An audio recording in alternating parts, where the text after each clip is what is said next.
All right, we are recording. We are on. Um, Excellent. Excellent. Let us. Last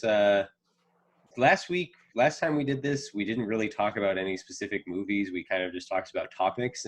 And this time, I have no topics I have it in mind to talk about. So let's just jump right into my first one, which is so I'm still catching up on the It's the Pictures That Got Small podcast, as are you. And Mm-hmm. we watched Dune, but before we watched Dune, we watched Jodorowsky's Dune, which is a documentary we saw in theaters Mm-hmm. 3 years ago. I forget what year it came out. I forgot to put that on the list. Anyways, and so we I think watched it's more like Jodorowsky's Dune. 6, but yes. I think you're right. It is more like 6. So Jodorowsky's Dune is a documentary about Alejandro Jodorowsky, who is more famous for making these experimental avant-garde films like El Topo and Santa Sangria or something, maybe.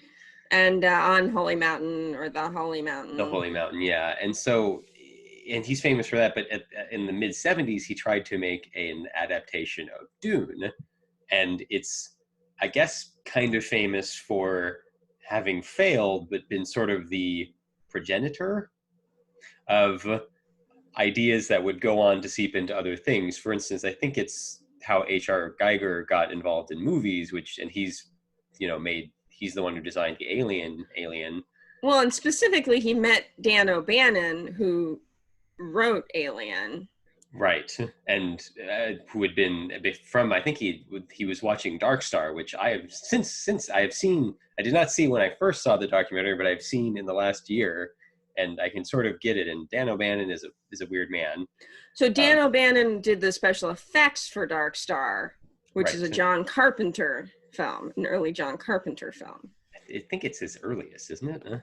I think it might be. Yeah, it's his first film, and it is definitely a first film, but it is very interesting. Like we're falling into name salad here, and the point is it's all connected, man. It's all connected, man. But in this case, it's all connected because Jodorowsky found these people and brought them together.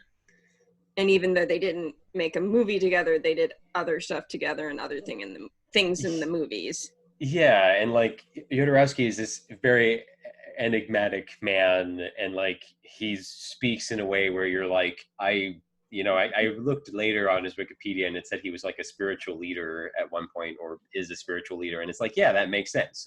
In a different world, or maybe in this world, he's almost like a cult leader or something. He's got that kind of charisma to him, but not that negativity necessarily. But like watching Jodorowsky's Dune a second time, it's like, man, I feel this burning desire to like create a thing and to change people's minds. Well, because that's what he was trying to do, and it failed. Obviously, he did not make Dune, but other things came from it, and we're very product oriented. Yeah. And so, there was no, he didn't make the product he set out to make, but other things happened, and that's always a nice story to hear. Yeah, and I don't know that I even have a lot to go in depth with this movie, but it was just like, it was so much fun to see it again and be like, yes, even failure is important in art, and things come from it.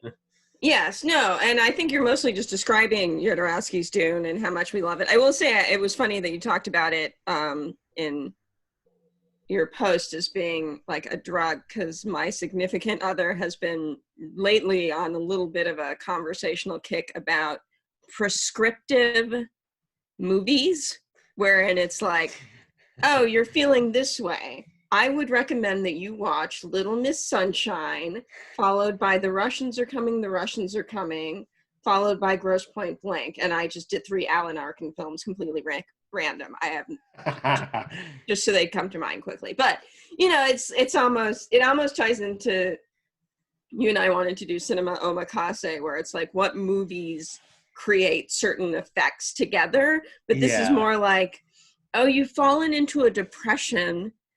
You have this kind of symptoms. You searching for Sugar Man, Jodorowsky's Dune, and then The Farewell. Like, that's what you should. Yeah, it's like this is almost like a Jodorowsky a day keeps the doctor away. That's what we're saying here, right? Yeah, no, yeah. It is a prescriptive. I feel like, I don't know if there's like a good copy of it somewhere. Maybe I should just find to see if there's a Blu-ray. But I feel like it is the kind of thing that should just be thrown on in the background whenever I'm feeling like, creatively impotent. We should But start putting together menus, like yeah, menus, prescriptions, something like that. But I anyway, I like think that that's idea. kind of what we have to say about Jodorowsky's Dune. It is.